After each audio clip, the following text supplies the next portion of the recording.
Audio Jungle.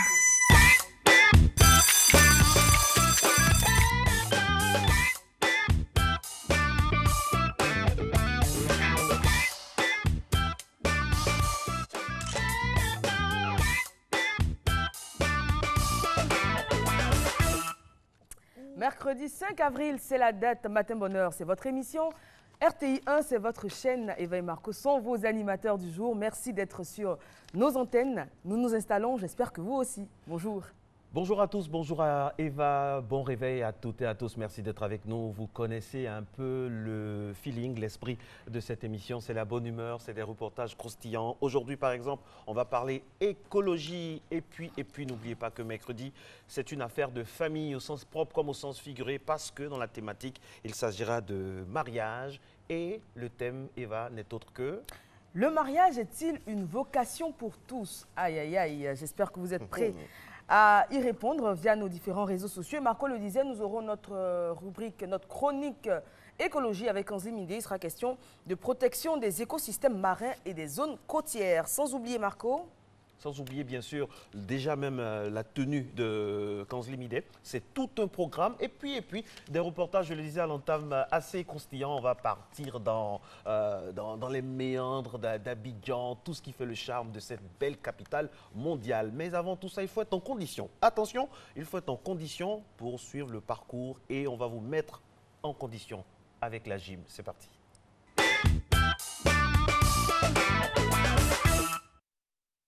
Salut à tous, salut Eva, salut Marco. Je suis très heureux d'être en votre compagnie pour votre session de gym de ce jour avec au programme le travail de la sangle abdominale pour bien la renforcer, pour bien muscler nos abdominaux. Donc nous allons commencer avec des exercices au sol et en fin d'exercice, c'est-à-dire juste après, nous allons passer sur une machine puisque nous sommes dans cette magnifique salle Equinox qui nous reçoit encore aujourd'hui.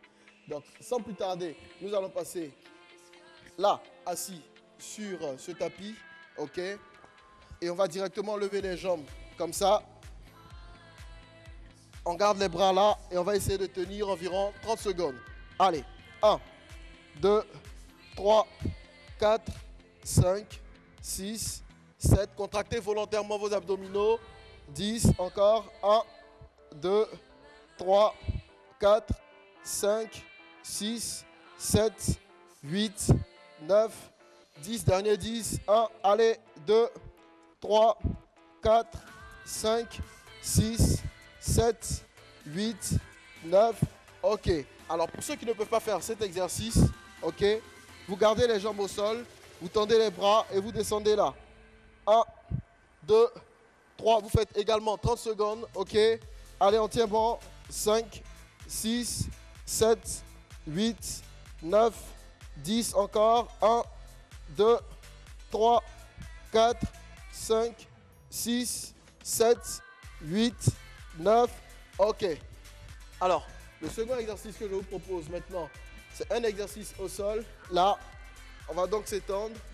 Ok. On met les mains à plat. On lève les jambes à 10 cm du sol et on bloque. Allez, top, c'est parti. 1, 2, 3, 4. On essaie de faire 20 secondes. Allez, tenez bon. 7, 8, 9, 10 encore. 1, 2, 3, 4, 5, 6, 7. Gardez la tête bien au sol. 9. Ok. Alors, vous soufflez un peu. Ok. Environ 5 à 10 secondes. Et on repart encore sur cet exercice. Mais cette fois-ci, on va faire le ciseau droit. C'est-à-dire, on va se coucher là. On met les mains à plat et on part là. 1, 2, 3, 4, 5, 6, 7, 8, 9, 10, 1, encore 10, 2, 3, la tête bien au sol. Allez, 4, 5, 6, 7, 8, 9. Ok, super. Alors, lorsque vous finissez déjà avec ces deux exercices, vous soufflez, ok, avant de repasser encore sur le premier exercice que nous avons fait, assis, mais plutôt dans une variante. C'est-à-dire que vous passez là, cette fois-ci, on lève les jambes et on touche à gauche et à droite. Allez, 1, 2, 3, 4, 5, 6, 7, 8, 9, 10, on en fait 20. 1, 2, 3, 4, 5, 6, 7, 8, 9. OK. Alors, pour ceux donc qui ne peuvent pas faire ce mouvement-là, comme je l'ai fait, vous gardez les pieds au sol et vous partez à gauche et à droite comme ça. OK? Alors, pour ceux qui sont en salle, il y a aussi le moyen de travailler toujours la sangle abdominale avec une des machines que nous avons à disposition ici dans cette magnifique salle. Donc, sans plus tarder, on va y aller pour continuer à travailler notre sangle abdominale. Alors là, nous sommes sur cette machine pour abdos crunch inversé, OK, pour nous faire travailler avec les jambes. Donc, on prend appui là, vous montez avec les jambes sur ces formes de marche que vous avez au niveau de vos jambes, OK. On s'adosse, on met les jambes dans le vide, on prend bien appui au niveau des coudes sur les accoudoirs là et on lève les jambes, on va en faire 10. Top, c'est parti.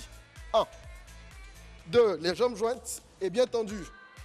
4, 5, 6, bien haut, 7, 8, 9 et 10, super. Alors, lorsque vous finissez, vous prenez un temps de repos, OK, de 10 à 15 secondes. Et puis top, on repart encore pour un deuxième passage de cet exercice. Allez, 3, 2, 1, top, c'est parti. 1, 2, 3, 4, 5, 6, 7, 8, 9. OK, super. Alors, là, vous respirez. En principe, vous allez sentir des brûlures au niveau de la sangle abdominale. C'est ce que nous recherchons. Donc, n'hésitez pas à faire cet exercice 2 fois, 3 fois, 4 fois 10. OK? Et pour ceux qui sont à la maison, n'hésitez pas à répéter les exercices au sol, assis d'abord, ensuite couché et de côté comme nous avons fait. Pour bien tonifier votre sangle abdominale, moi, je vous donne rendez-vous demain pour une autre session de gym. Allez, à vous sur le plateau. Ciao.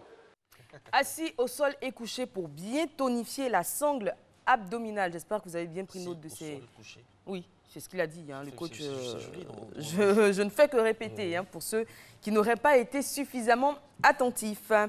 J'espère que là, bon, si vous aviez quelque peu somnolé pendant la gym, j'espère pas en tout cas, réveillez-vous parce que la Matino Mobile, vous la connaissez? Eh bien oui, c'est tout simplement le véhicule des matinophiles que vous êtes.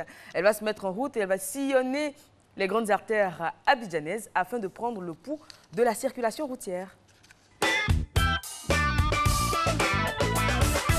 Attention, rendez-vous au premier virage. Et le premier virage, c'est dans le quartier de Cocody, dans la commune de Cocody, quartier de Plateau, en face d'un endroit commercial que vous connaissez tous. La circulation commence. Je rappelle, le temps sur Abidjan est assez couvert avec de la brume humide, ça et là. Mais bon, ça va, tout doucement, ça va. Parlant de météo, on a eu une forte pluie hier. Hein. C'était très bénéfique et c'était très reposant. Ah bon? Oui, moi j'ai apprécié. Hein.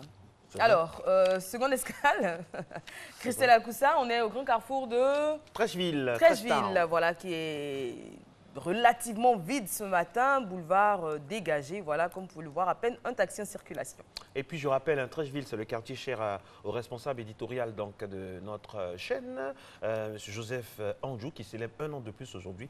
On l'embrasse et on lui souhaite un joyeux anniversaire. Alors, de Trècheville, nous allons aller certainement du côté de Koumassi, à quelques encablures seulement de l'aéroport international Félix Houphouët-Boigny. La circulation est assez statique au point de vue vidéo, mais rassurez-vous, dans la vraie vie, dans la réalité, ça circule et ça va en ce moment dans tous les quartiers environnement également. Encore une escale, Christelle? Oui, ce sera sur le pont de Gaulle. C'est au plateau, notre très belle, notre centre névralgique des affaires en Côte d'Ivoire. Voilà, ce très beau quartier. On voit le pont de Gaulle qui est relativement serein ce matin. Pas beaucoup de circulation à cette heure très matinale. Et oui, mesdames et messieurs, aujourd'hui nous sommes le mercredi 5 avril. C'est fini à Koussa ou on a eu une autre destination? C'est fini. Merci beaucoup, en tout cas, à vous d'être en notre compagnie en ce matin avec ce ravissant modèle. Je voulais vous demander, c'est quoi le nom de votre pagne? Ça me rappelle les anciens pagnes de nos mamans, tout ça, oui. À revisiter à la sauce Eva Amani. C'est joli, ça. Merci. Joli, honnêtement, je ne saurais pas vous dire le nom du pagne. Non, je sais. Vous n'étiez pas encore né, parce que je pense que vous êtes des années 90. Alors, c'est ça, les années 90. Vous me rajeunissez, hein, c'est pas pour me déplaire. Absolument. En tout cas, c'est la bonne humeur ici, déjà, dans tout ce studio. Christelle Akoussa, je rappelle, rappelle, donc signe l'écriture technique de cette émission. Nous allons aller maintenant dans ce qui fait l'ADN de ce rendez-vous matinal, c'est des reportages. Et voici un qui, nous l'espérons, va vous faire plaisir, bien manger. C'est l'intitulé de ce reportage. Regardez. Manger, un exercice au quotidien pour se nourrir et entretenir sa vie ou assurer sa survie.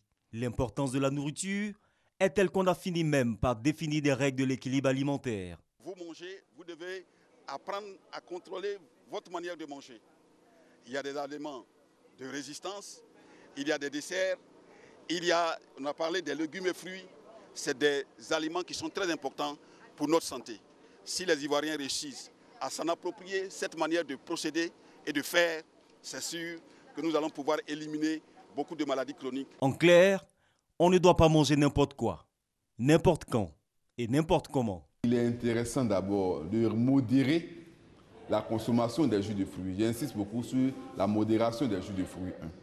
En deux, nous demandons aux personnes de plus de 45 ans, 48 ans de réduire leur consommation en aliments ayant un fort taux de sucre. C'est-à-dire qu'à partir de 45 ans, 50 ans, apprenons à ne plus manger du riz le soir, l'attiéké le soir, l'igname le soir. Ces aliments doivent être consommés à mi-journée, à midi, autour de midi, mais pas le soir. Si nous prenons l'habitude de manger ces aliments le soir à partir de cet âge, nous serons diabétiques et c'est le diabète qui va entraîner les autres maladies cardiovasculaires qui surviendront. Une théorie qui ne rencontre pas toujours l'adhésion des populations. Moi, à mon avis, la question de la nourriture est une question d'éducation. Bon, je prends de culture. Le Bonoukouen, par exemple, il est habitué à manger de l'igname. Ça n'a rien changé à son alimentation. Je ne vois pas pourquoi un Bonoukouen qui vient à Biol demande de manger de la salade, que c'est manger léger. Bon. Moi, la Djoukrou n'a pas besoin de manger comme le Bonoukouen, ni le Sénéfo manger comme le Bonoukouen. Pour moi, chacun a son alimentation et ça passe. Si eux, ça va se gérer, c'est tout. Selon les spécialistes, manger fait vivre, mais manger peut être aussi l'ennemi de notre santé. À part les maladies virales et les maladies bactériennes, la plupart des cas de maladies que nous rencontrons, à 80% des maladies que nous avons sont dues aux maladies métaboliques. Donc, si nous avons une bonne alimentation, nous pouvons éviter beaucoup de choses. Bien manger, manger équilibré est capital pour la vie, y compris celle du nourrisson et du fœtus. Une femme qui est enceinte, qu'est-ce que nous surveillons? Nous surveillons la croissance de l'enfant. On regarde un peu s'il n'y a pas de malformation. Mais en d'autres termes, c'est le développement de l'enfant qui est surveillé, sa croissance. Et il est important que cet enfant naisse en bonne santé, surtout avec un bon poids. Parce qu'un enfant qui naît déjà avec un petit poids de naissance est déjà fragilisé pour la suite de son développement. Et toutes les maladies néonatales, c'est-à-dire qui sont autour de la naissance de cet enfant, vont se développer et il va être fragilisé et peut en mourir. Aller au développement, c'est y aller avec des individus en bonne santé. Et le gouvernement ivoirien l'a bien compris. En décembre dernier, une caravane sur la nutrition a sillonné toute la Côte d'Ivoire pour porter le message du bien manger, du manger équilibré, du manger sain.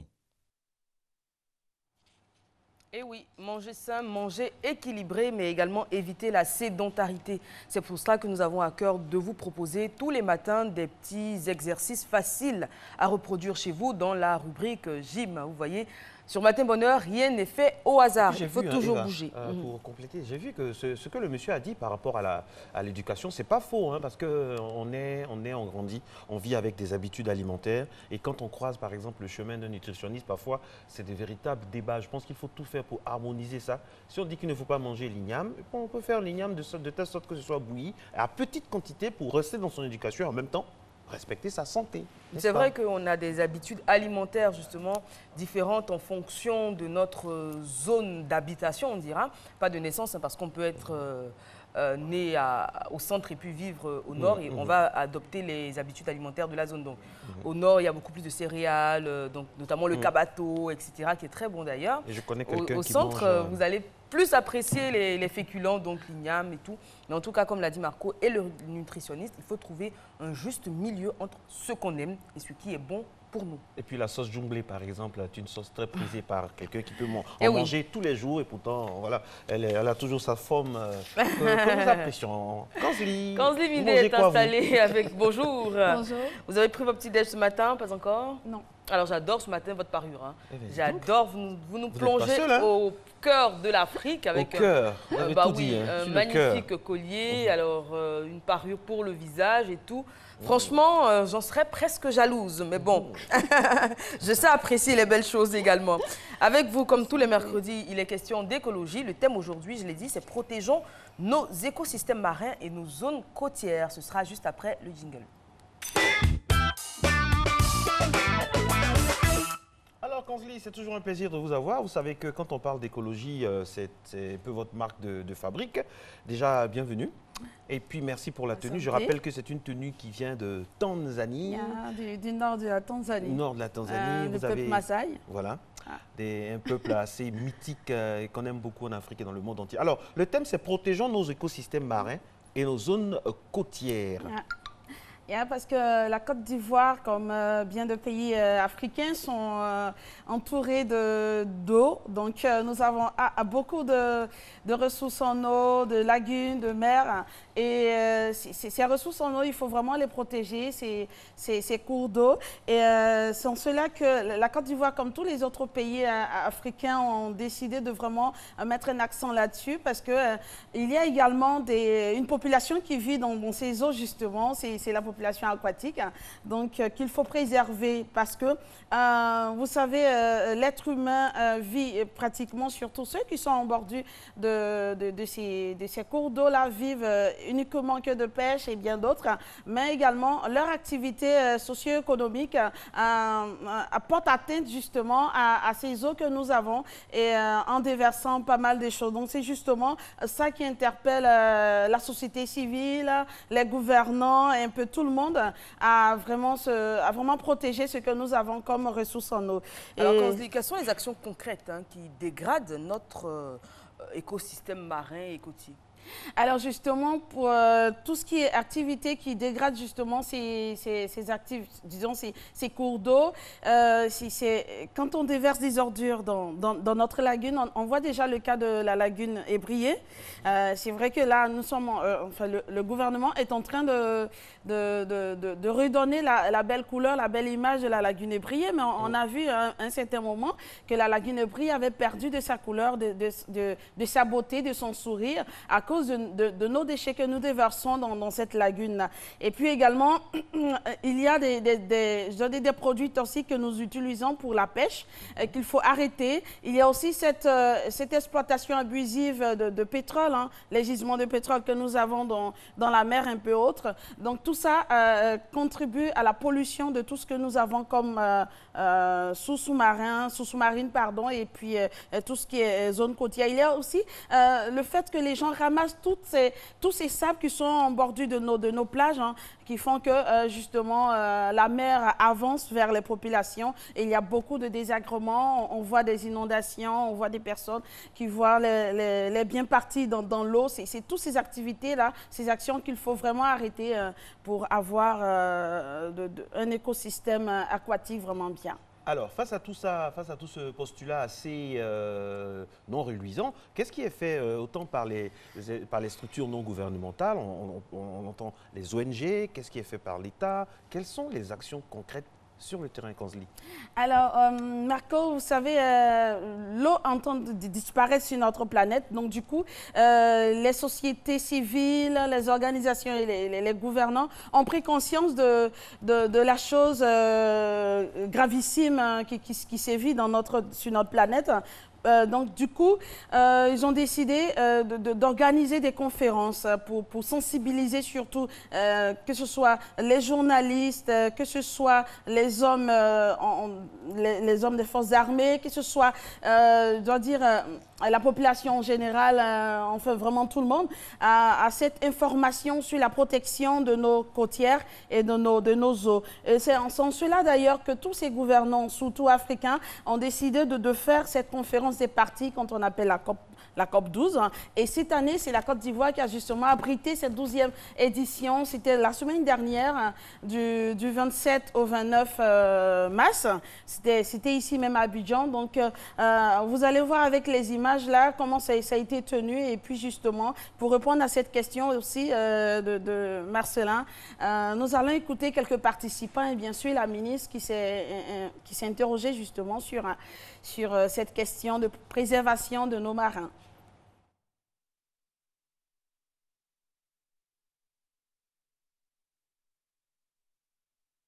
Nous vivons de l'exploitation pétrolière, malheureusement, qui impacte négativement nos océans.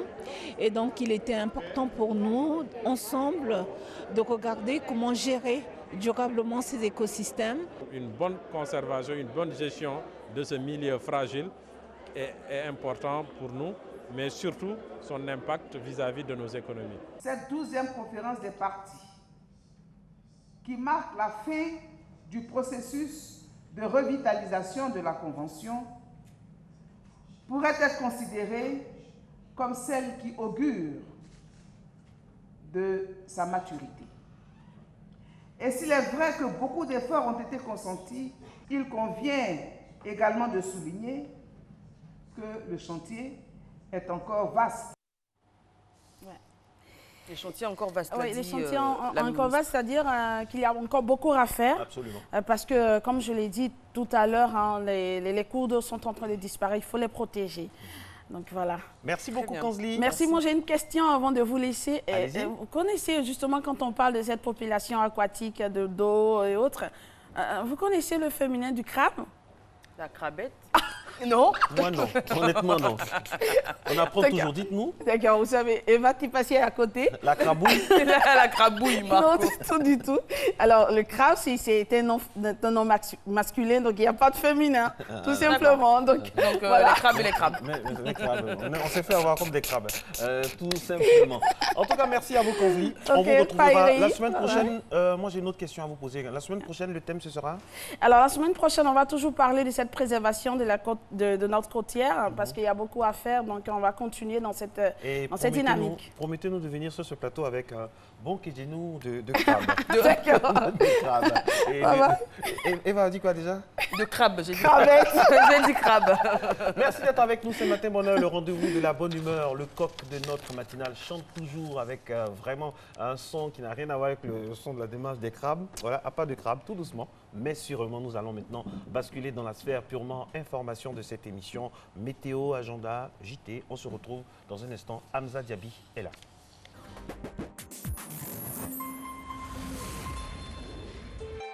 RTI 1, la chaîne qui rassemble.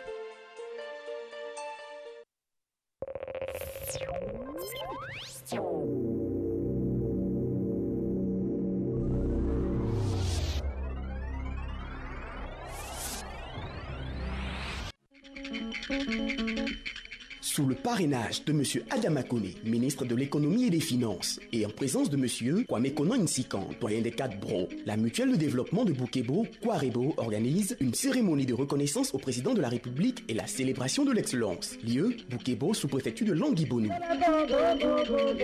Filles et fils de la région, venez tous à Boukebo le samedi 15 avril 2017 pour soutenir les actions du président Alassane Ouattara.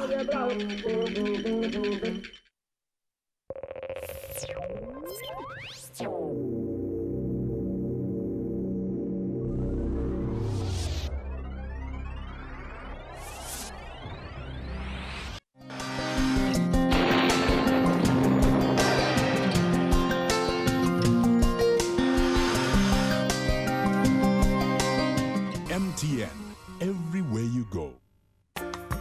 Mesdames et messieurs, bonjour. Le début de matinée sera encore marqué par un ciel nuageux dans les régions forestières et les régions côtières. Le sud-ouest sera un peu arrosé et la région de l'ouest connaîtra un temps quelque peu pluvieux avant qu'un temps généralement nuageux ne s'y installe comme partout dans le pays.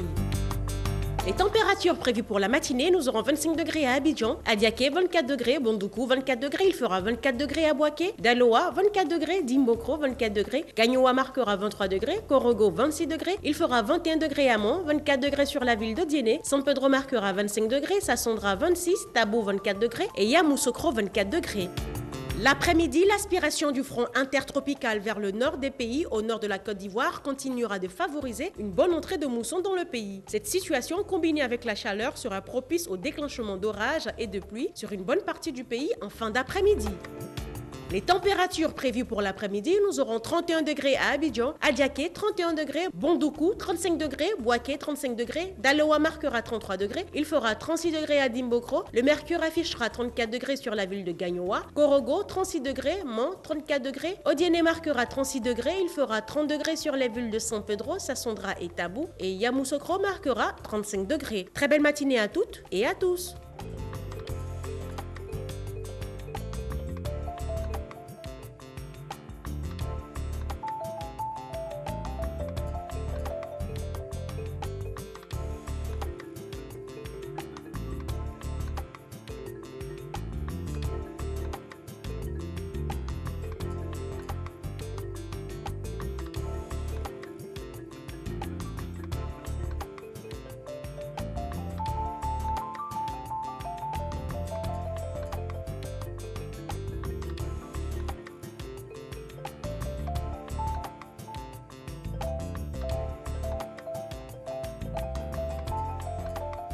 MTN, everywhere you go.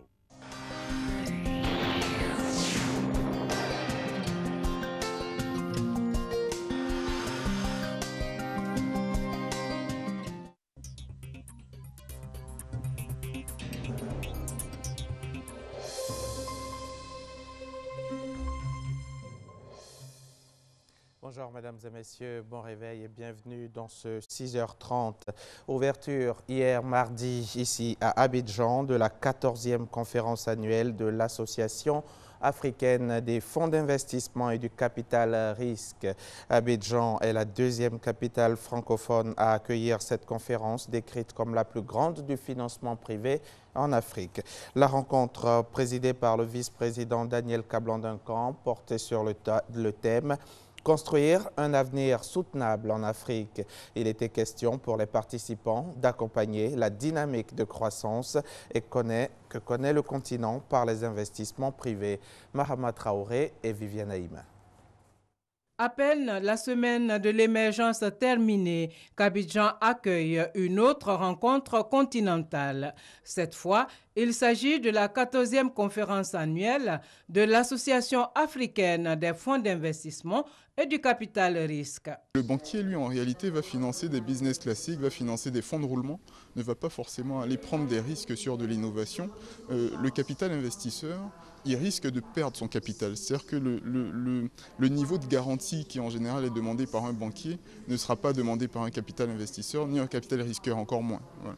Un capital risqueur, c'est quelqu'un qui, quand il investit son argent dans une société, a autant de risques de perdre son capital que le porteur de projet. Ces dernières années, les fonds d'investissement ont réalisé plus de 900 transactions financières en Afrique.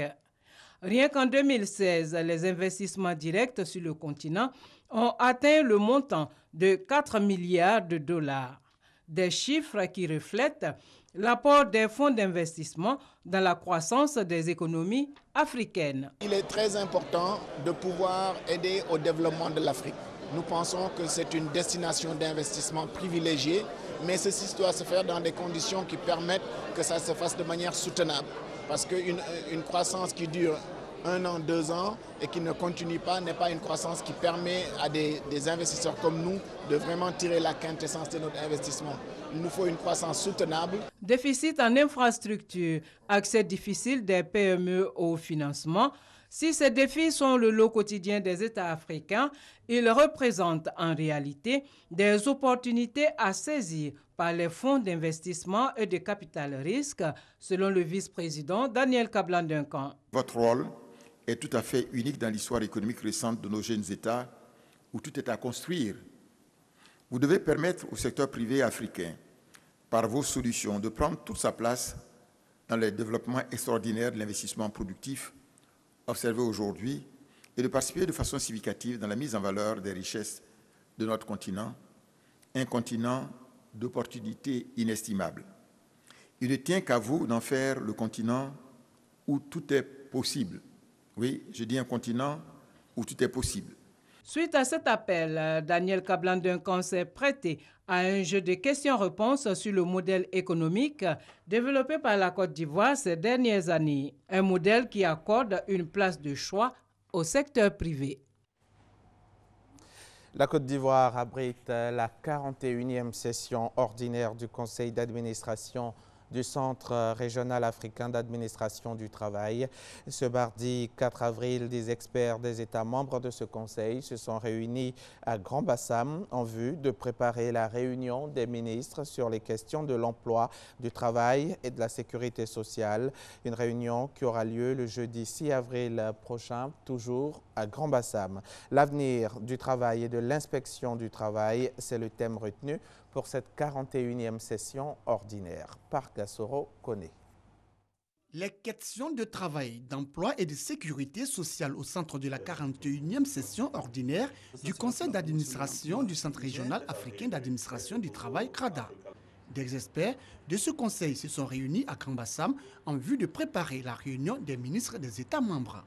Il faut un juriste capable d'interpréter les textes, d'expliquer à l'employeur le contenu des textes et de lui faire des propositions, que ce soit dans le domaine du dialogue social, dans le domaine des salaires, des conditions générales du travail, des questions de santé et sécurité au travail, de protection sociale en général.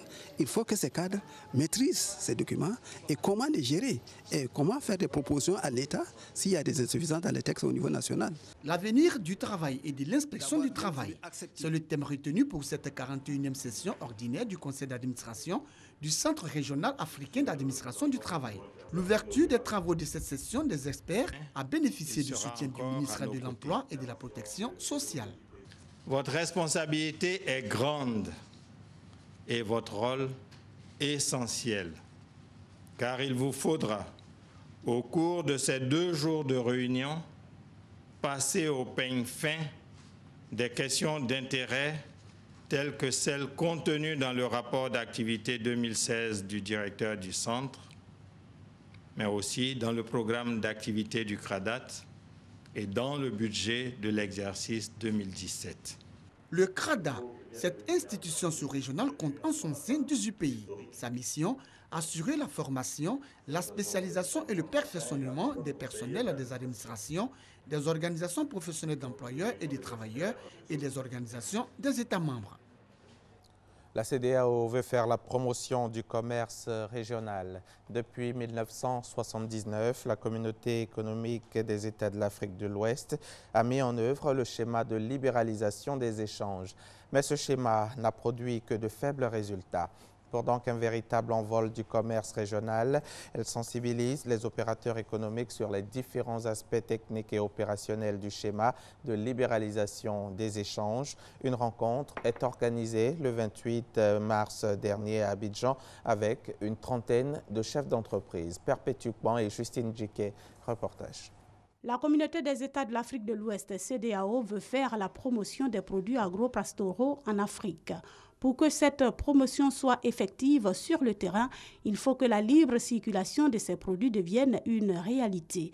Une rencontre avec une trentaine de chefs d'entreprise composés de femmes leaders est donc nécessaire pour former et sensibiliser les opérateurs économiques sur les différents aspects techniques et opérationnels du schéma de libéralisation des échanges. Le commerce intra-régional en Afrique de l'Ouest ne dépasse pas 15%, alors qu'il est déjà de plus de 75 à voire 80% en Europe et en Amérique du Nord. Et avec la mise en place effective de cet instrument et son application, cela peut permettre aux entreprises régionales d'accéder à des matières premières dans les pays d'à côté, de les transformer dans un autre pays et d'exporter sur les marchés voisins sans payer de droits de douane et sans être soumis à des quotas qui quelquefois sont des entraves. Les échanges commerciaux sont essentiels pour que tous les pays membres de la CEDEAO puissent relever les défis commerciaux avec les autres continents. Nous, à la FEX, on a l'habitude de dire qu'il est plus facile d'exporter en Europe que dans la sous-région. Dans la sous-région, à cause de la taille des marchés, mais à cause de toutes les barrières tarifaires ou non tarifaires qui existent. Au sortir de ces échanges, les opérateurs économiques seront outillés et pourront faire face à tous les obstacles pour une libre circulation des produits en Afrique de l'Ouest. Un petit mot de santé dans ce journal. 12% de la population souffre de drépanocytose en Côte d'Ivoire. Cette maladie génétique du sang et incurable affecte le plus souvent les populations de race noire. Pour lutter contre cette maladie, la Fondation LIA a décidé de mener des actions de sensibilisation afin de réduire les risques de transmission et de contribuer à l'amélioration de la prise en charge des malades. C'était le 4 avril dernier au cours du lancement des activités de la dite fondation. Moussa Konaté et Aurélia Droukoula y étaient pour RTI 1. La drépanocytose est due à l'absence de circulation des globules rouges dans les artères et les veines. Elle est caractérisée par des crises très douloureuses. Cette maladie héréditaire touche principalement les personnes de teint noir. En Côte d'Ivoire, 12% de la population est touchée par la maladie. La situation de la drépanocytose en Côte d'Ivoire, elle est alarmante. Il y a de plus en plus de cas qui sont diagnostiqués. Dans le service, il y a près de 9000 patients. À Yopougon, il y a environ 3000 patients à Cocody, il y a 500 à Boaké et il y a 1500 à Trècheville. Et ces malades de drépanocytose sont confinés dans un service d'hématologie générale qui traite d'autres maladies que la drépanocytose. Malheureusement, nous n'avons pas de centre dédié pour assurer une prise en charge efficiente de ces malades-là. La Fondation LIA décide donc d'agir. Une sensibilisation est donc initiée pour montrer l'intérêt du dépistage, aussi contribuer à l'amélioration de la prise en charge des malades. On sent qu'il y a beaucoup plus de monde atteint parce que les gens continuent à faire des enfants drépanocytaires. Et en fait, si on ne sensibilise pas, on continuera à avoir toujours ce chiffre qui augmente et de plus en plus de malades en Côte d'Ivoire. On espère que les ministères de l'Éducation, de la Femme et de la Solidarité, de la Santé surtout qui est présent, vont pouvoir déployer un programme national pour intégrer la drépanocytose comme une maladie aussi importante que le sida l'est aujourd'hui ou que le palu l'est aujourd'hui. Selon les spécialistes, près de 300 000 enfants naissent dans le monde chaque année avec la drépanocytose. Moins de 70% d'entre eux n'atteignent pas l'âge de 5 ans. Pour lutter contre cette maladie, la sensibilisation sur l'importance du dépistage constitue un moyen efficace. L'actualité internationale à présent. Au Bénin, les députés ont créé la surprise mardi en votant contre la prise en considération du projet de révision constitutionnelle voulu par le président Patrice Talon. Le texte ne sera donc pas examiné sur le fond. Il fallait un vote des 3/4 des parlementaires, soit 63 voix. Ils ont été 60 à voter pour, 22 contre et une abstention. C'est un deuxième échec pour le projet présidentiel après le refus des élus béninois d'examiner la réforme constitutionnelle selon une procédure d'urgence. Au Mali, après 2 grèves de 48 heures et 72 heures, les professeurs de l'enseignement supérieur sont entrés en grève illimitée hier mardi. Leurs revendications portent sur 7 points qui n'ont pas été satisfaits lors des dernières négociations du 30 mars. Leur exigence première, c'est l'application de ce qu'ils appellent la grille plafond 3000 qui a été élaborée pour que leurs salaires soient alignés sur leurs homologues des pays voisins. À 19 jours de la présidentielle française, les 11 candidats se sont affrontés ce mardi lors d'un débat télévisé diffusé en direct. Un débat centré sur les thèmes cruciaux de l'emploi, de la sécurité et du social. Un débat donc qui a duré 4 heures. Et puis pour terminer les actualités internationales, selon les données objectives du contrôle russe de l'espace aérien, l'aviation syrienne a frappé près de Khan Sheikhoun, un grand entrepôt terroriste.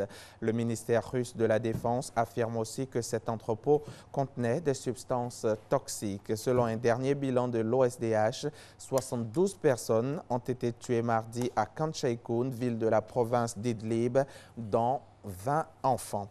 Terminons ce journal avec cette information. Nous nous rendons en Russie. L'enquête sur l'attentat dans le métro de Saint-Pétersbourg avance à grands pas. Le comité d'enquête russe pense avoir identifié l'auteur de l'attentat qui serait lui-même mort dans l'explosion. Il s'agirait d'un citoyen russe d'origine kirghize.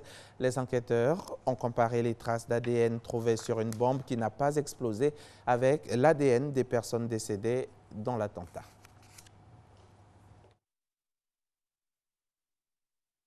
L'attaque, survenue dans le métro de Saint-Pétersbourg en Russie, serait un attentat kamikaze, selon les derniers éléments fournis par les services de sécurité russes. La déflagration a fait 14 morts, selon un dernier bilan, revu à la hausse et une quarantaine de blessés. La piste kamikaze avait été écartée dans un premier temps, une bombe ayant été désamorcée dans une autre station de métro. Les services secrets russes et les services de police s'accordent à présent sur la piste kamikaze.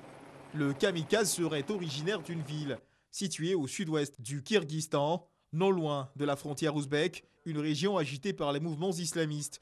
Les hommages aux victimes se multiplient depuis l'attaque. Le président russe Vladimir Poutine s'est rendu quelques heures après l'attentat à la sortie du métro de Saint-Pétersbourg pour déposer un bouquet de fleurs en hommage aux victimes.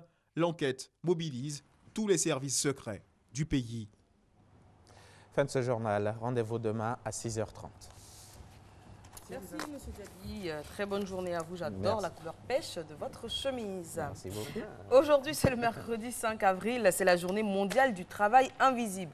Et est-ce que vous savez ce que c'est que le travail invisible? Eh bien, c'est tout simplement le travail fait par toutes ces mères de famille qui s'occupent de l'éducation de leurs enfants, ces femmes qu'on appelle des mères au foyer. Tout simplement, on parle donc de travail invisible pour leur rendre hommage parce qu'on a l'impression qu'elles ne travaillent pas. Pourtant, ce qu'elles font, c'est le plus important parce que les enfants, bien évidemment, sont l'avenir, la famille, la cellule la plus importante de la société. Il faut donc leur rendre hommage pour ce travail dit invisible, mais qui ne l'est pas. Absolument. Et puis aussi, il faut parler de travail invisible pour tous ces pères, pour tous ces hommes qui n'ont pas de travail fixe, mais qui se battent à travers de petits boulots afin de subvenir aux besoins de leur famille entière, à tous ces braves messieurs. Sachez que vous avez un représentant ici, en cette journée du travail invisible. Elle va s'installer dans quelques instants pour la revue de presse. Elle est visible, mais bien avant, nous aurons droit à une petite incursion dans le quartier de Koumassi. Voilà, ce quartier que j'aime particulièrement. Et aujourd'hui, il sera question d'une grande traversée. No comment, on regarde.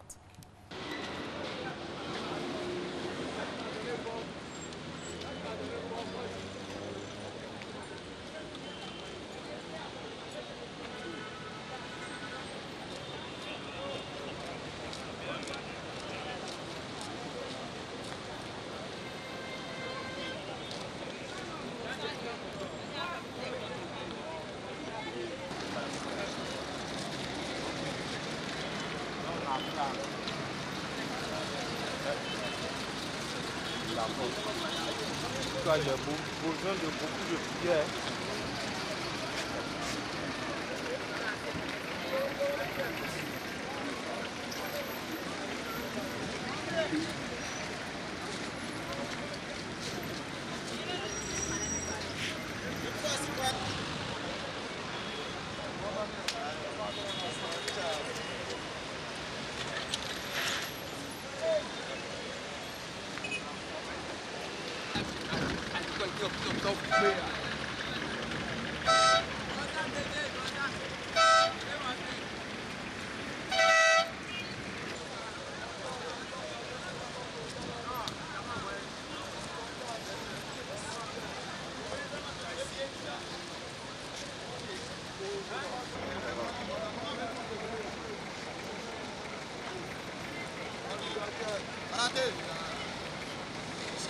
Il faut faire attention quand on traverse une route. C'est ça l'esprit de ce no comment là. Il faut vraiment pas se dire que... Parce que ceux qui conduisent, forcément, bon, c'est la machine. Hein, la machine, à tout moment, peut défaillir. Alors l'homme, tant que ça dépend de nous, traversons vraiment de façon très consciencieuse. Jamais lorsqu'on a la visibilité réduite. Et puis toujours sur les bandes blanches, comme ça nous protège à tout moment. Ça fait partie un peu des injections pédagogiques de cette émission Matin Bonheur. Nous en sommes à 6h, un peu plus de 45 minutes, en direct et en intégralité sur RTI1. C'est tous les jours du lundi au vendredi. Fatim DJ est dans la place.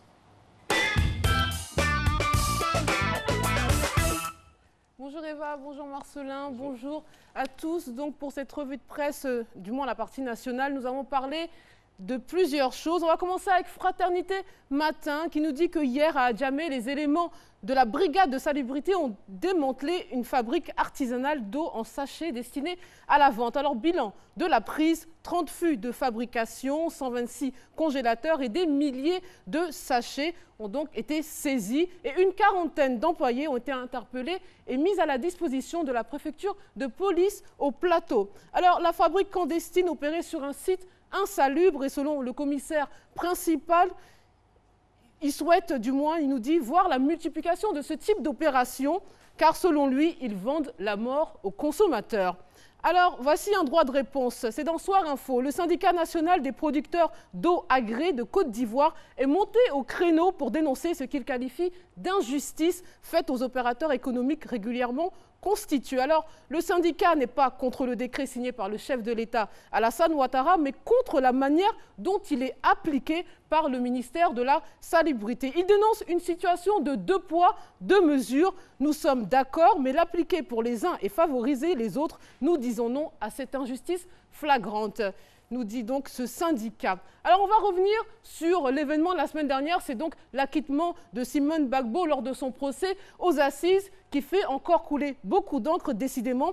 Alors dans Nord-Sud, une association lance un appel. Ils nous disent que ce procès ouvert donc le 31 mai dernier était attendu tant par les victimes que la communauté nationale et internationale. C'était l'occasion de comprendre pourquoi et comment ces violations graves et massives des droits de l'homme ont pu se commettre et qui en sont les auteurs et les commanditaires. Alors, cette association regrette les incidents et les renvois lors du procès et appelle les victimes à faire preuve de patience en attendant l'aboutissement des autres procédure. Encore un droit de réponse. Cette fois-ci, ce sont les avocats de Simone Gbagbo qui nous interpellent dans Soir Info et disent qu'à l'issue de cet acquittement, bon nombre d'ONG, dont Human Rights Watch et l'Association des droits de l'homme, ont réagi pour critiquer la justice ivoirienne et solliciter que Madame Simone Gbagbo soit de nouveau jugée devant la CPI. Alors, il nous dit qu'il est vrai que Simone Gbagbo avait été déjà condamnée par le tribunal médiatique et les ONG avant même le début de son procès.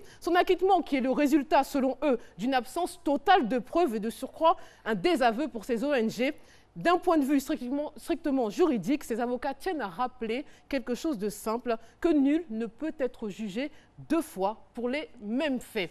Allez, on va clore cette page internationale pour passer à la page internationale. L'événement d'hier, c'était bien sûr le débat pour la présidentielle française et Le Point. Donc, on ne sait pourquoi, nous publie encore un sondage. Et oui, il donne encore du crédit à cela. Alors, on apprend qu'à la question « Qui vous a le plus convaincu ?» les téléspectateurs du débat nous ont dit que c'était plutôt un trio de tête qu'une seule personnalité. Ainsi, Jean-Luc Mélenchon, François Fillon et Emmanuel Macron ont convaincu 18% des personnes interrogées. Suivent Marine Le Pen avec 11%, Benoît Hamon 8% et Nicolas Dupont-Aignan 5%, sachant que les autres sont autour de 0 ou 1%. Allez, on va clore donc la revue de presse cette fois-ci avec l'insolite. Un atterrissage complètement inhabituel, vous allez voir, c'est un avion de tourisme qui s'est posé dimanche après-midi sur l'autoroute entre Perpignan en France et Barcelone en Espagne. Alors, le petit avion de tourisme a subi une panne de moteur selon son pilote, mais celui-ci a réussi à se poser en évitant le trafic et donc sans faire de blessés. L'avion n'a pas redécollé depuis l'autoroute, vous imaginez bien, ses ailes ont été enlevées afin de transporter vers un aérodrome d'origine. Alors, c'est tout pour aujourd'hui, petit aparté, c'est un jour exceptionnel. Je tiens à souhaiter un merveilleux anniversaire à ma maman que j'aime profondément. Allez, à demain. Merci Fatim et joyeux anniversaire à votre maman. Voilà, on avance. Et puis, j'aimerais qu'on s'arrête sur un point de la revue de presse. C'était donc l'eau en sachet, les conditions dans lesquelles ces eaux-là sont conditionnées. C'est dangereux, ça. Mises à la vente, bien souvent lors de reportages. Je me souviens d'un journal de la place, je ne sais plus lequel exactement, qui avait envoyé un journaliste inside dans une fabrique et c'était pas du tout reluisant. Les images étaient vraiment à couper l'appétit. Et c'est vrai que ces eaux-là, on ne sait pas toujours dans quelles conditions... Couper la soif. On ne sait pas toujours dans quelles conditions elles sont fabriquées. On les achète sur les routes et puis il y en a qui sortent tous les jours. Donc je pense que l'État... Toujours une nouvelle marque, voilà. toujours un nouveau nom, toujours une nouvelle marque d'eau. Voilà, le je pense contrôle... que le gouvernement fait bien de se pencher là-dessus et puis d'investiguer un peu plus afin de mettre les populations à l'abri de pas mal de risques sanitaires. Ça va, vous avez soif là, tout d'un coup? Oui. Ok, pendant que vous buvez, on va essayer d'étancher donc la soif des automobilistes. C'est le point route. Deuxième niveau dans cette émission. Les deux plateaux nous ouvrent les bras. Cocody. Alors, c'est comment à Cocody, Eva?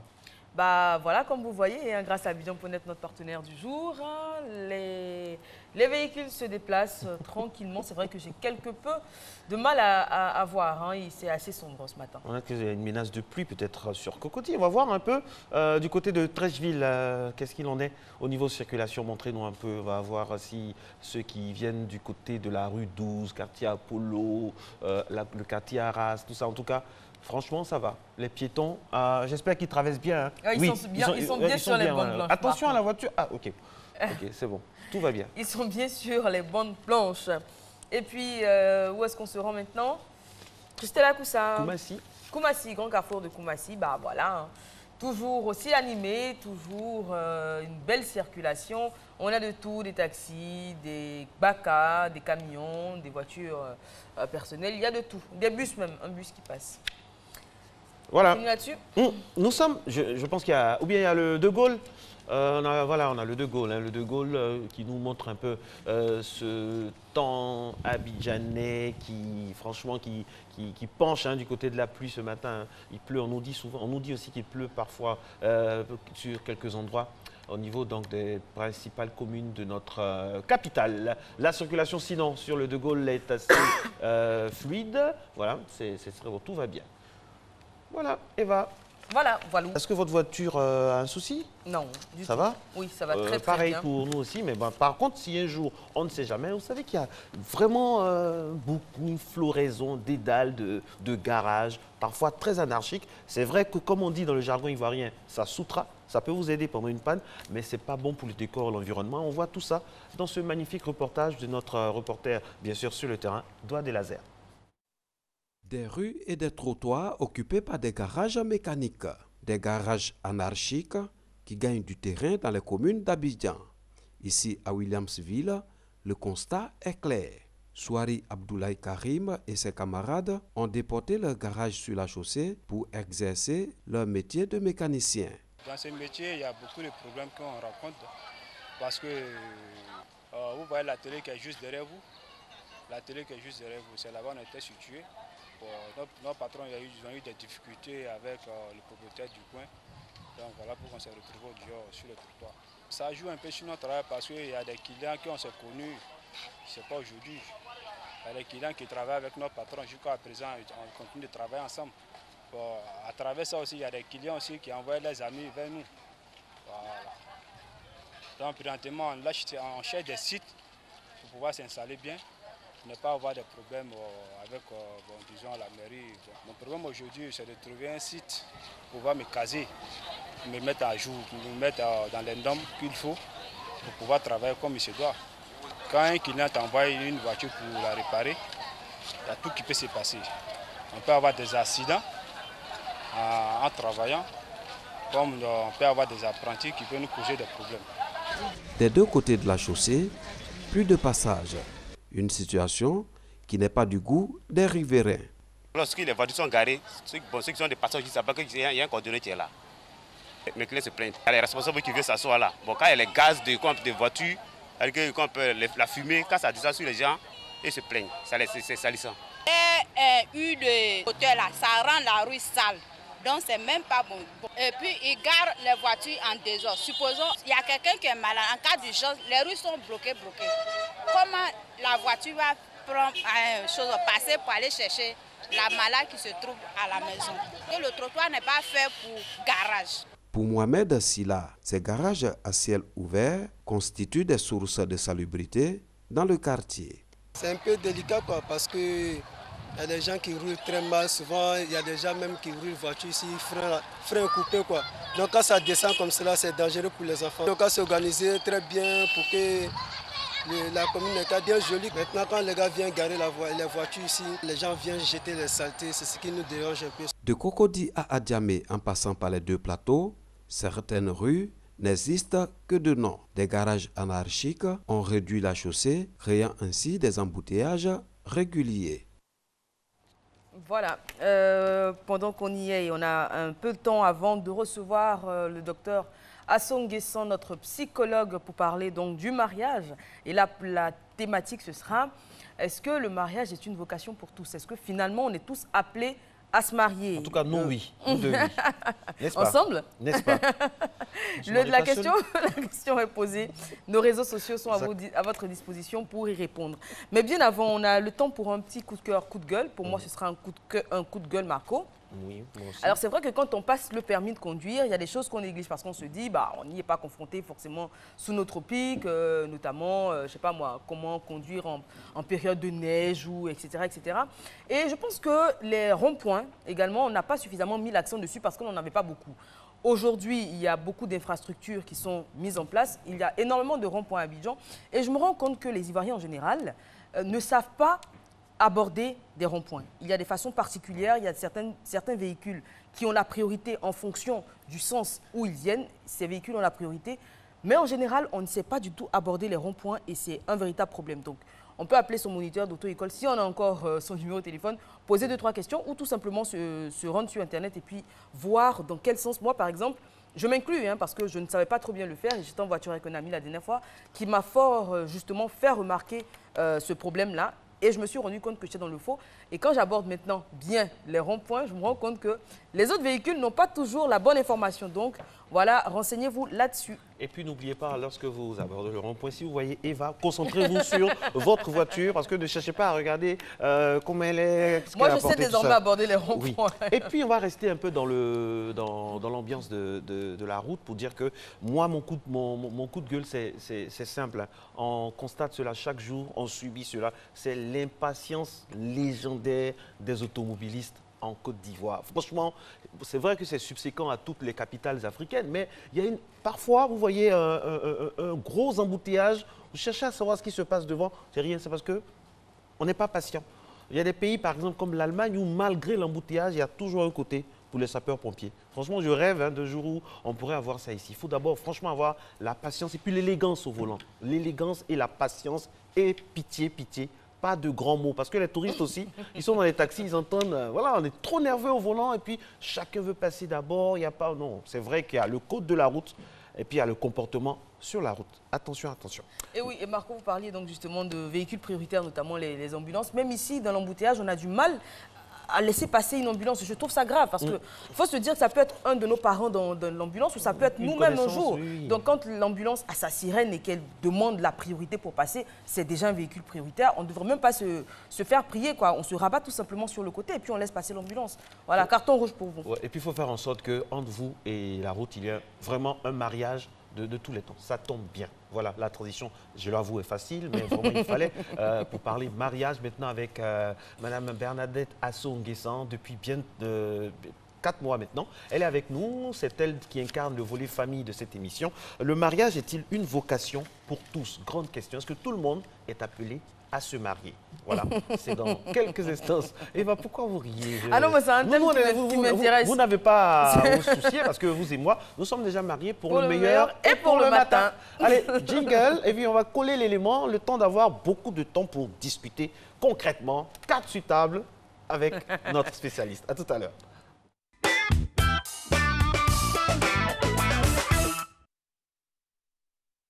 Dans l'histoire humaine, le mariage a été considéré comme une cérémonie très importante en raison des influences religieuses et culturelles.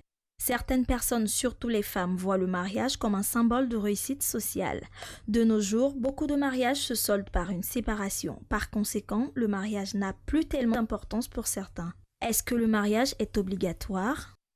Le mariage n'est pas obligatoire, mais pour coller au plan divin, Dieu le demande dans Genèse, il n'est pas bon que l'homme soit seul. Oui, le mariage est obligatoire. de nos jours, il faudra que tu te maries. Oui, il est bien de se marier parce que être marié, on se sent déjà en sécurité. Lorsqu'une personne ne se marie pas, cela est-il un échec? Si tu ne te maries pas, c'est la fin. Moi, je veux voir que c'est la fin du monde. Hein. Il faudra que la femme même là, se marie. Ça dépend dans quel monde on se trouve. Le monde occidental, on peut ne pas se marier, être célibataire à 40 ans, 50 ans. Ça ne gêne personne et ça n'intéresse personne. Mais sous nos cieux en Afrique, être célibataire, ne pas marié, c'est mal vu. Alors c'est une fille de petite vertu, une fille de joie, maquillée, il n'est pas sérieux, c'est un corps de jupon, c'est un don Juan. Donc déjà une étiquette qui ne sied pas à celui au célibataire. Le fait de ne pas être marié n'est pas une fin en soi, mais comme je le dis, on se sent bien donc lorsqu'on est marié, mais ce n'est pas une fin en soi. Plusieurs raisons peuvent emmener des personnes à ne pas vouloir se marier. La violence dans le foyer en fait-elle partie? Ce n'est pas une raison. Tout ça, là, ça fait partie de l'amour. Ce n'est pas pour ça, pour cela. Celle qui est à côté va voir et puis elle ne va pas se marier. La violence dans les foyers, ce n'est pas une excuse pour ne pas être marié. On ne peut pas connaître l'homme jusqu'au bout. Lorsque tu vois que tu n'es pas en sécurité, tu peux ne pas rester dans ce foyer-là. Mais ce n'est pas une excuse pour ne pas se marier. Pour les personnes qui veulent se marier, quel comportement adopter? D'abord, il faut être naturel. Être franc. Que ton oui soit un oui, que ton non soit un non. Le mariage est la preuve d'un amour profond entre deux êtres. Une personne qui aime doit logiquement aspirer au mariage. De nos jours, si de plus en plus de mariages finissent en queue de poisson, c'est que les sentiments du couple doivent être remis en cause. Le mariage doit être une vocation pour tous pour vivre une vie épanouie, mais une vie sans mariage ne doit pas être un échec, mais un choix à respecter. Ça a commencé déjà sur ce plateau, mesdames et messieurs. Le débat a commencé. Bonjour docteur. Bonjour. Très embouté ce matin. Merci. Alors, on a entendu beaucoup de choses dans ce reportage, notamment une intervenante qui nous a tous fait rire dans ce studio, qui disait que pour le mariage, ou du moins le non-mariage, c'est la fin du monde. Elle veut absolument se marier et tout. Moi, je pense que la première question que je voudrais vous poser, c'est pourquoi est-ce qu'on se marie? Alors, pourquoi est-ce qu'on se marie? Parce que c'est la vocation. Cela répond tout de suite à la question du thème. C'est une vocation pour l'être humain d'être marié. Je voudrais avant toute chose que nous récitions les choses dans un contexte bien précis. Qui est l'auteur du mariage? Qui est le créateur du mariage? Dieu. Dieu. Et Dieu nous a créés, hommes et femmes, pour que nous soyons ensemble et que nous puissions perpétuer la race humaine. Donc, ce n'est pas en dehors de cela. Le mariage n'est pas en dehors de cela. C'est pourquoi je réponds oui. Le mariage est une vocation pour chaque humain. Cela dit, il y a des conditions. Pourquoi est-ce qu'on se marie? Déjà pour respecter la volonté de Dieu. Ça c'est clair, nous le classons et nous prenons pour acquis et nous le mettons de côté. Maintenant, pourquoi est-ce que nous nous marions? Les raisons sont multiformes et vont dans tous les sens. Je peux me marier, décider de me marier parce que je n'ai pas de moyens pour survenir à mes besoins. J'ai vu quelqu'un qui semble s'intéresser à moi. Ok, j'y vais pour le mariage parce qu'il me le propose. Mais je n'ai pas pris tous les contours. Je me suis juste arrêtée à ma survie. Donc, question de sécurité. C'est question de sécurité. C'est venu dans le thème, dans le voilà, reportage. Et donc, je vais dans le mariage. C'est une fois dans le mariage. On se sent maintenant en sécurité, soit dit en passant, entre guillemets, parce qu'on est dans un foyer, on ne manque pas de manger et de dormir. Mais là encore, quel était l'intérêt de celui qui a proposé le mariage? Est-ce que c'était parce qu'il voulait aussi quelqu'un pour se marier parce qu'il se sentait seul? Est-ce que c'était d'une servante dont il avait besoin dans la maison? Est-ce une amie, une confidente? Quel est son intérêt, lui, dans ce mariage que vous avez conclu? Là, madame, je vous arrête un peu parce que vous avez parlé, votre postulat part sur l'existence de Dieu. Dieu nous a mis, mais bon, nous sommes dans un monde où tout le monde ne croit pas en Dieu. Tout à fait. Tout le monde n'a pas vocation. Il y a quelqu'un qui a envoyé un message tout à l'heure pour dire, ah Marcelin, vous parlez aujourd'hui du mariage pour tous. Bon, on n'est pas encore arrivé en France, on est en Côte d'Ivoire actuellement. Alors, tout à fait. Il y a des personnes qui n'ont aucune croyance, ne croient pas en Dieu. Ces personnes-là, on leur dit quoi? Qu'est-ce qu'on leur dit? Comme je dis... Tu peux pouvoir parler à tout le monde aussi. Oui, bien sûr. Je l'ai bien spécifié en disant Dieu, d'accord? Mais la personnalité de l'individu qui va contracter le mariage est très importante. Parce que Dieu peut avoir décidé là-haut des choses merveilleuses pour ses créatures. Mais une fois ici, nous savons ce que nous faisons. Nous sortons des familles où nous avons été éduqués à un certain nombre de valeurs. Mais que faisons-nous de ces valeurs? Quand nous nous disons grands et affranchis, indépendants financièrement et autonomes, nous prenons nous-mêmes nos décisions et parfois nous faisons des choix que nous pensons être les bons pour nous, puisqu'en fait, c'est la personne qui vit sa vie qui doit faire ses choix de vie et de choisir ce qui est bon pour lui ou qui semble être bon pour lui. Cela dit, celui qui ne croit pas en Dieu, cela ne veut pas dire que parce que je ne crois pas en Dieu, je ne crois pas au mariage. Le mariage est une nécessité pour chacun d'entre nous. La question que vous avez posée de dire pourquoi est-ce qu'on se marie, là réside toute la difficulté. La raison pour laquelle on se marie conditionne donc la réussite du mariage ou non. Si je me marie par pur intérêt, une fois que mon intérêt est satisfait, est-ce que j'ai encore autre chose à prouver dans le mariage? Est-ce que j'ai encore à me donner, à me fatiguer dans le mariage? Non, parce que mon intérêt premier, qui était peut-être la sécurité, c'était peut-être être vu avec une alliance au doigt, avec un compagnon, avec une maison, c'est une fois que c'est réglé, bon, je suis casé, c'est bon. Et celui qui se marie, il se marie pourquoi? Est-ce qu'il se marie parce qu'il a besoin d'un compagnon?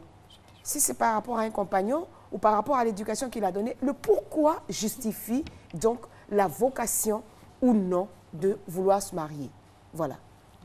Alors, le postulat, comme dirait Marco, est posé, les choses sont claires. On se marie d'abord, vous l'avez dit, parce que c'est une volonté divine. Mais après, chaque être humain a son intérêt personnel.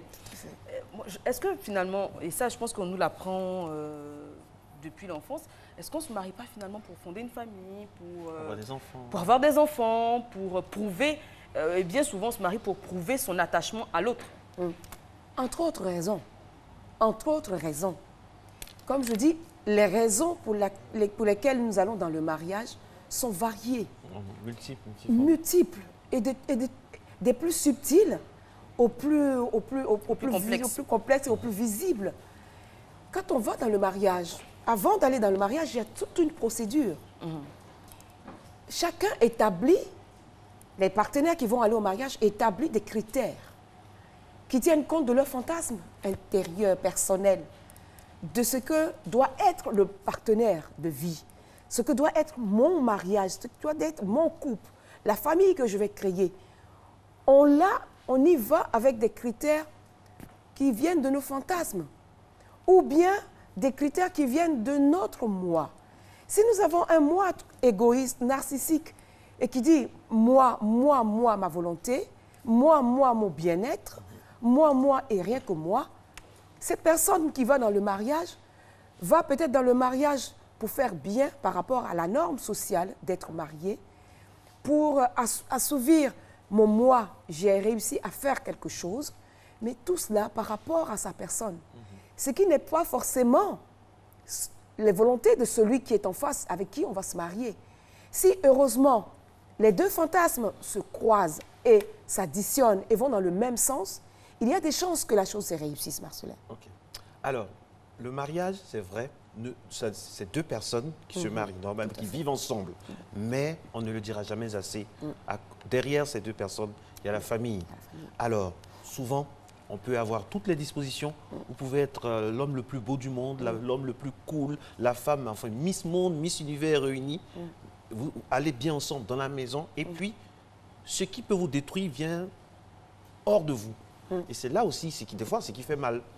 Donc, c'est que le mariage ne dépend pas forcément. Il y a cette dose-là qu'on n'arrive pas à appréhender, qui nous échappe. Comment maîtriser cela? Comment anticiper? Comment déjouer ces pièges de l'entourage, voire de l'environnement du mariage? Le mariage n'est pas seulement qu'entre deux êtres, vous le dites si bien. C'est aussi l'environnement, c'est aussi la famille, c'est aussi les objectifs de vie et l'environnement général de vie. Tout à l'heure, vous avez dit quelque chose, le mariage pour tous, et vous avez bien ajouté tout de suite, nous ne sommes pas ailleurs, nous sommes encore en Côte d'Ivoire. Vous voyez un peu ce que ça veut dire? Que nous pouvons avoir toutes les bonnes dispositions, personnalité, éducation, normes, et tout cela, de part et d'autre, les partenaires s'entendent bien, c'est la fusion parfaite, consciente ou inconsciente, de leur moi qui s'entremêlent harmonieusement, ils forment un couple idéal, une famille idéale, ils vivent un mariage idéal, heureux, et puis tout d'un coup, malheureusement, appartenant chacun à une famille, avec une histoire de famille, tout d'un coup, quelque chose d'autre va venir mettre en mal tout cet équilibre, toute cette harmonie. Cela est inhérent à la vie. Mais en vivant cet amour idyllique, il ne faut pas rester dans une bulle. Le mariage ne se vit pas dans une bulle. Le mariage se vit dans une réalité concrète que nous sommes dans une société qui a des valeurs, qui a des normes, et qu'il y a aussi d'autres personnes qui peuvent intervenir et qui doivent intervenir dans le mariage. Quand je dis doivent intervenir dans le mariage, c'est que vous êtes ensemble, vous n'êtes pas exclus des réalités de la famille. Donc quand je dis doivent intervenir, vous apportez peut-être une information concernant la famille, concernant le travail. Donc toutes ces informations-là peuvent mettre à mal l'existence d'un couple idéal. Très bien. Il faut pouvoir en tenir compte et avoir des recours. Absolument. Monsieur Broukanga, qui réagit sur notre page Facebook, dit « Bonjour, moi de nos jours, je ne crois plus au lien sacré du mariage, donc je ne vois pas cela comme une obligation. » Et j'aimerais rebondir là-dessus en disant, pour ceux qui ne souhaitent pas se marier, ça existe, hein, des hommes ou des femmes qui estiment que ce n'est pas une obligation. Une obligation, voilà, ce n'est pas un passage incontournable de la vie. Est-ce que ces personnes-là devraient se sentir à part ou, entre griffes, encore une fois, anormales, vu que pour vous, le mariage est une vocation pour tous? Ça, c'est ce qui est dit, mariage, vocation pour tous. Mais comme je le dis, la personnalité de la personne, de celui qui va aller dans le mariage, est très importante. Il s'agit de sa vie et de la vie d'une personne qu'on choisit. Donc, si ma personnalité, moi, ne me permet pas d'accepter de vivre sur le même toit qu'une tierce personne, je ne me marie pas. Déjà par rapport à ce que moi, ma personnalité ne me permet pas d'accepter la cohabitation. Et c'est une cohabitation dans le temps illimité, puisqu'il est dit qu'on se marie pour la vie. Maintenant, si ma personnalité ne me permet pas d'aller dans le mariage, je n'y vais pas. Ce n'est pas une contrainte. J'ai entendu dans l'élément, oui, il ne faut pas que ce soit le prétexte de la violence et tout cela. Mais si je vais dans le mariage et que dès la première semaine, j'ai un bras fracturé, j'ai un œil qui est déjà endommagé, un certain nombre d'handicaps dus à la violence qui s'exerce dans le foyer, dans ce mariage-là, je peux sortir de là. Qu'est-ce qu'il faut préserver? Il faut préserver une vie harmonieuse. Si la vie harmonieuse n'est pas possible avec un être autre que vous, autre que votre propre moi, autant s'abstenir de se marier. Cela est clair. D'accord. Alors, les téléspectateurs sont magnifiques, hein, les questions affluent. Monsieur Seydou, donc, via Twitter, la messagerie Twitter de Matin Bonheur, nous dit « Avant, le mariage était sacré. Aujourd'hui, il est dévoyé. Pour moi, la faute est la faute aux médias. Les films, les réseaux sociaux, la société est devenue bancale. Avant, même dans les mariages forcés, chacun pouvait trouver son bonheur. Mais aujourd'hui, chacun pense qu'il est émancipé. Et voilà, nous avons beaucoup de divorces chaque jour au tribunal. » C'est bien dit. Et ça vaut son pesant d'or. Effectivement, comme je le dis, le mariage ne se vit pas dans une bulle. Malheureusement, nous sommes dans une société avec toutes les transformations et toutes les modifications qui peuvent s'introduire dans la vie de couple que nous formons. Il est vrai que l'idéal pour l'être humain, qui est un homme social, l'être humain est social. Et donc, ça veut dire que vivre avec les autres, vivre autour et avec les autres. Et donc, si cela n'est pas possible, parce que nous sommes dans un environnement qui peut polluer notre union, il faut prendre des garde-fous. Je parlais tantôt de recours. C'est vrai que la société est pourrie. C'est vrai qu'il y a toutes ces émissions, tout ce qu'il y a que la vie aujourd'hui offre, qui peuvent mettre en mal notre union. Mais sur quelle base? Sur quelle base vous êtes-vous mariés? Très bonne question. Sur quelle base? Sur le roc ou sur le sable? Exactement. Sur quoi comptez-vous quand vous êtes allés vous marier? Sur quoi? C'est pourquoi qui je vous dis... guide, qui vous conseille? Qui vous conseille. Et au-delà des conseils, que faites-vous ensemble pour empêcher votre bateau de couler? Il y a des recours. Il faut faire appel au recours. Je pense que M. Mamadou Ouattara est d'accord avec M. Seydou. Il dit le mariage aujourd'hui, c'est du n'importe quoi. Et sur la page Facebook, c'est entre guillemets, bien sûr. On a Bebe Mariam qui dit pour moi, le mariage est une question de chance. Mais au plan religieux, c'est obligé, ce qui ne devrait pas être. Car vu les violences faites aux femmes dans les foyers, d'autres femmes ont peur aussi de se marier. Vous avez déjà répondu à cette question. Et puis la véritable question qui se pose, c'est celle de Henri Dieudonnézo qui dit le mariage n'est-il pas un contrat purement social? Purement social, je dirais peut-être non. Mais c'est un contrat social, pas purement social, comme la vocation peut être nuancée, mais c'est un contrat. Puisque quand nous allons au mariage, nous allons devant l'officier d'état civil pour signer un contrat. Et même si nous n'allons pas devant l'officier de l'état civil, les parents, devant les parents, nous signons un contrat. Puisse-t-il être verbal? C'est un contrat qui a pesant d'or, puisque nous sommes de tradition orale. Donc, ce qui est dit et porte comme quelque chose de valable, comme un écrit signé. C'est vrai, le mariage est un contrat pour la vie, un contrat de vie. Mais dans ce contrat, il y a des clauses. Comme tout contrat, il y a des clauses.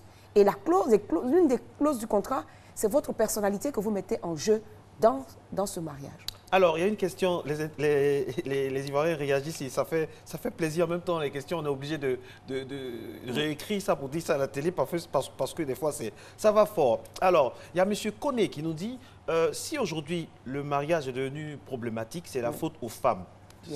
C'est la faute aux femmes parce que les femmes mettent la barre maintenant à un niveau vraiment auquel les hommes ne peuvent pas accéder.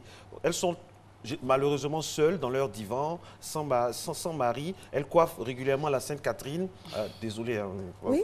Donc, non, parce que le langage, j'essaie de réécrire.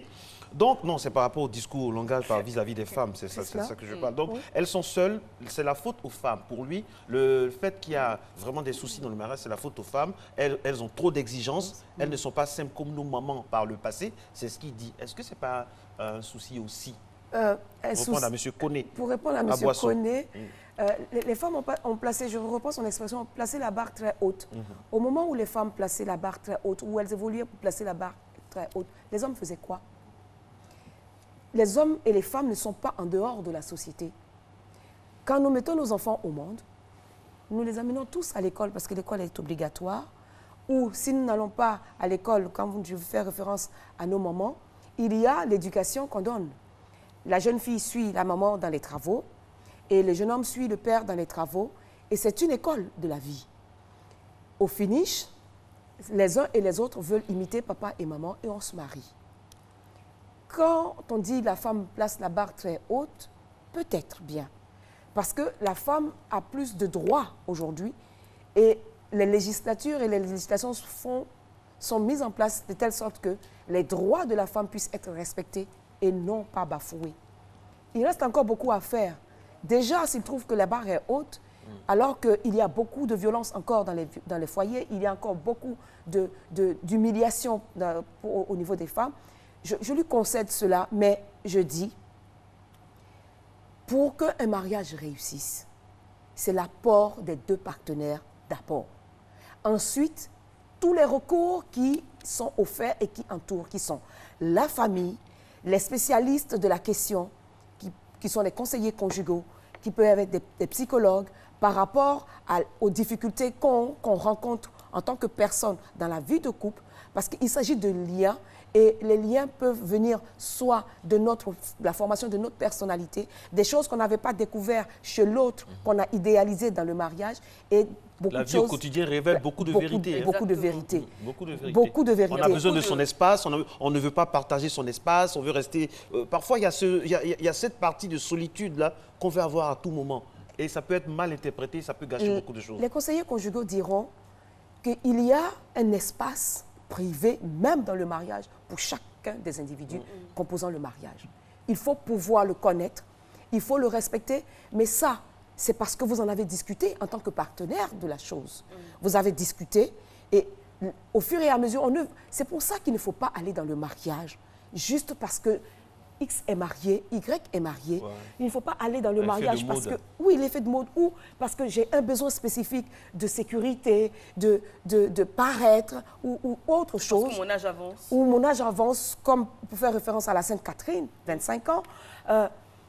Toutes ces choses-là, pour être heureux dans un mariage, il faut s'asseoir véritablement et connaître les raisons pour lesquelles on veut aller au mariage. Ouais. Se connaître soi-même et avec son partenaire, être franc l'un envers l'autre. Naturel. Naturel. Il faut, vous l'avez dit, se connaître soi-même et connaître un minimum l'autre, parce que c'est vrai qu'on ne finira jamais de connaître une personne autre que soi-même, mais il y a beaucoup de désillusions. Oui. Il y a beaucoup de désillusions dans le mariage et bien souvent, on s'accorde à dire que le mariage ne change pas un individu. C'est la personne qui décide de changer. Ce n'est pas parce qu'on est parti devant le maire qu'on a mis une alliance, j'imagine, qu'on va changer le comportement. Donc un homme que vous avez avant, qui passe son temps à sortir, qui ne vous respecte pas, qui ne se comporte pas bien, il ne faut pas se dire, oui, parce qu'on est marié, ça va changer demain. Pas du tout. Ça ne changera pas, tout comme une femme qui a un mauvais comportement et qui fait semblant, parce que bien souvent... C'est la femme qui parle, c'est l'animatrice. Non, les deux. Je parle avec ma sensibilité d'animatrice, de femme par ma voix d'animatrice. Bien souvent, les femmes aussi, voulant à tout prix se marier, elles ont un comportement idéal, idyllique, elles sont bien. Et une fois dans le foyer, la vraie nature se révèle. Elle ne supporte peut-être pas sa belle famille, mais vu qu'elle veut se marier, elle est tout le temps en train d'offrir des cadeaux à la belle-mère, en train de prendre des nouvelles de la belle famille et tout. Et une fois dans le foyer, plus personne chez elle, elle veut personne. Alors que ce sont les valeurs qu'elle a montrées au départ à l'homme, ce sont ces valeurs-là qui ont fait que l'homme a dit, bah voilà, la femme que je veux, on partage la même vision de la vie, on se marie.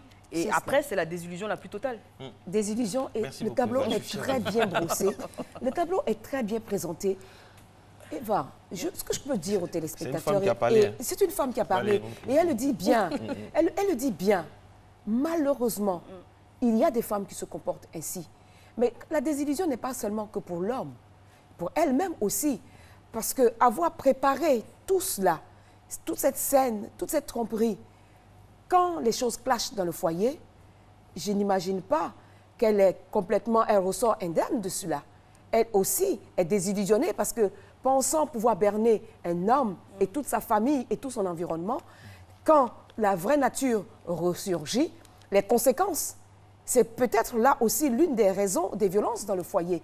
Parce que c'est une grosse violence que cette personne a faite à son époux, à sa famille et à tout son environnement en trompant tout le monde. C'est une grande violence et cette personne a besoin d'aide bien plus qu'autre chose si ce n'est pas qu'il faut l'amener, la traduire à la justice pour répondre de ces actes ignobles. Je vais beaucoup plus loin en disant que malheureusement, beaucoup d'hommes ou de femmes, Eva a brossé le tableau de la femme, mais des hommes sont dans le même schéma et la désillusion est néfaste pour les enfants qui viennent dans ce foyer-là. Et véritablement, la chose n'arrange personne. Véritablement. De la même façon que la loi ivoirienne dit avant d'aller au mariage, il faut passer par les étapes. Aujourd'hui, c'est devenu obligatoire, le mariage traditionnel. Avant d'aller devant le maire, il faut que les parents soient d'accord que vous puissiez vous marier. C'est devenu obligatoire par la loi? Oui. Alors que la dot est proscrite par la loi? La dot, attention, il ne faut pas faire la confusion de la dot qui est l'argent ou un certain nombre d'éléments qu'on donne. Ça, c'est interdit par la loi. Mais il faut que les parents cautionnent, donnent leur caution morale avant que les deux enfants qui qui décide d'aller se marier. Justement, en parlant de parents, il y en a qui disent qu'il faut revenir au mariage forcé parce que là, ça réglait beaucoup de choses. Mais bon, moi, la question que le témoignage que j'aimerais porter, c'est un monsieur qui est d'un certain âge, qui a 62 ans aujourd'hui, qui dit j'étais étudiant donc à Yamoussoukro, à l'INPHP, c'est cela, et mes amis à la sortie de l'école étaient pressés de se marier. Moi, je suis allé au village pendant une fête de Pâques. Ça tombe bien, c'est bientôt. Pendant une fête de Pâques, j'ai eu mon épouse, elle venait du village, j'ai essayé de refaire un peu son éducation. Nous sommes ensemble aujourd'hui, elle m'a donné 8 magnifiques enfants, alors que tous mes amis se sont mariés et remariés. Un témoignage assez... C'est parfait, je veux dire que... Il a pris son temps, là on voit dedans de la patience naturelle, et puis il était franc. Il faut prendre son temps. Il faut prendre son temps. Le mariage est une institution à vie. C'est un contrat à vie. Un contrat à vie. C'est un marathon. C'est un marathon. Pas une course de vitesse. Donc il faut prendre son temps, le temps de se connaître soi-même, de voir quelles sont ses limites, quelles sont ses capacités, avant de s'engager avec une autre personne qui doit elle aussi se connaître et ensemble s'asseoir, se présenter tel qu'on est, sans superfuge, sans maquillage, et dire voilà mes valeurs. Et quelles sont tes valeurs à toi? Si nos valeurs s'accordent, si nos intérêts s'accordent, je parle de valeurs, je parle d'intérêts, je parle d'un ensemble de choses. Si notre environnement s'y prête, alors nous allons au mariage et nous prenons tous les garde-fous de telle sorte que quand les difficultés surviennent, nous avons des recours pour nous aider à sortir de la difficulté. Donc, et le recours, c'est cela, ce sont les parents. Ce sont des bons conseillers, pas n'importe quel ami, des bons conseillers et les spécialistes de la question. Très bien. Plus beaucoup de temps, vous l'avez dit, il faut prendre son temps. Comme dit Espoir 2000, si tu es trop pressé, quelque chose va t'arriver. Merci beaucoup, Marco. Merci beaucoup, on a été très heureux d'être en votre compagnie. Moi, je vais terminer par cette phrase d'un tonton que j'embrasse, il va se reconnaître. C'est que le mariage, c'est être main dans la main et se dire que chaque fois qu'on tombe, on se relève. À demain. Ciao, ciao.